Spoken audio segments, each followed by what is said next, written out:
ভারত শাসিত জম্মু কাশ্মীরে জঙ্গি হামলার পর পাকিস্তানের সঙ্গে দেশটির সম্পর্ক তলানিতে গিয়ে ঠেকেছে। শুধু তাই নয়, গুরুত্বপূর্ণ নদীর পানি সরবরাহ স্থগিত করেছে ভারত।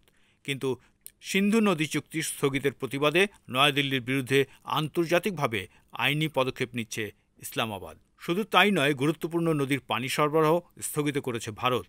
আর তারই প্রতিবাদে নয়াদিল্লির বিরুদ্ধে আন্তর্জাতিকভাবে আইনি পদক্ষেপ নিচ্ছে পাকিস্তান।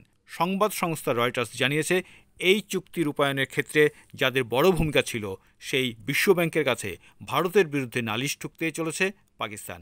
পহেলগাঁও কাণ্ডের পর পাকিস্তানের বিরুদ্ধে একাধিক কূটনৈতিক পদক্ষেপ গ্রহণ করেছে ভারত সরকার। 1960 সালে পাকিস্তানের সঙ্গে যে সিন্ধু পানি চুক্তি স্বাক্ষরিত হয়েছিল, আপাতত সাময়িকভাবে তা স্থগিত রাখার কথা জানিয়েছে নয়াদিল্লি। ভারতের এই পদক্ষেপকে ভিয়েনা চুক্তির বিধিভঙ্গ হিসেবে দাবি করেছে ইসলামাবাদ। পাকিস্তানের আইন এবং বিচার প্রতিমন্ত্রী আকিল মালিক জানান, সিন্ধু পানি চুক্তি বাতিলের বিরুদ্ধে আইনি পদক্ষেপ নিয়ে আলোচনা প্রায় চূড়ান্ত হয়ে গিয়েছে।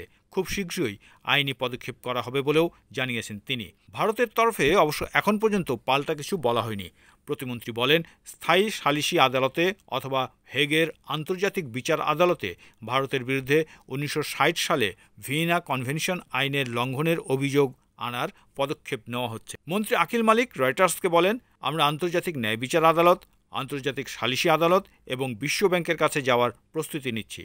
পাশাপাশি বিষয়টি জাতিসংঘ নিরাপত্তা পরিষদেও তোলার চিন্তা আছে আমাদের। সম্প্রতি কাশ্মীরে হামলার ঘটনাকে কেন্দ্র করে 1960 সালে বিশ্বব্যাংকের মধ্যস্থতায় হওয়া সিন্ধু চুক্তি স্থগিত করেছে ভারত। এই চুক্তি ততদিন পর্যন্ত স্থগিত থাকবে যতদিন পর্যন্ত পাকিস্তান তার সীমান্ত এলাকায় সন্ত্রাসবাদের সমর্থন পরিহার না করবে। আন্তর্জাতিক মধ্যস্থতায় টানা 9 বছর আলোচনার পরে 1960 সালের 19 সেপ্টেম্বর সই হয়েছিল ভারত পাক সিন্ধু পানি চুক্তি। ভারতের প্রথম প্রধানমন্ত্রী জওহরলাল নেহরু ও তৎকালীন পাক প্রেসিডেন্ট জেনারেল আইয়ুব খান এই চুক্তি করেছিলেন। চুক্তির শর্ত বলছে, ভারত বা পাকিস্তান নিজেদের প্রয়োজনে ওই পানি ব্যবহার করলেও কোনো অবস্থাতেই পানি প্রবাহ আটকে রাখতে পারবে না।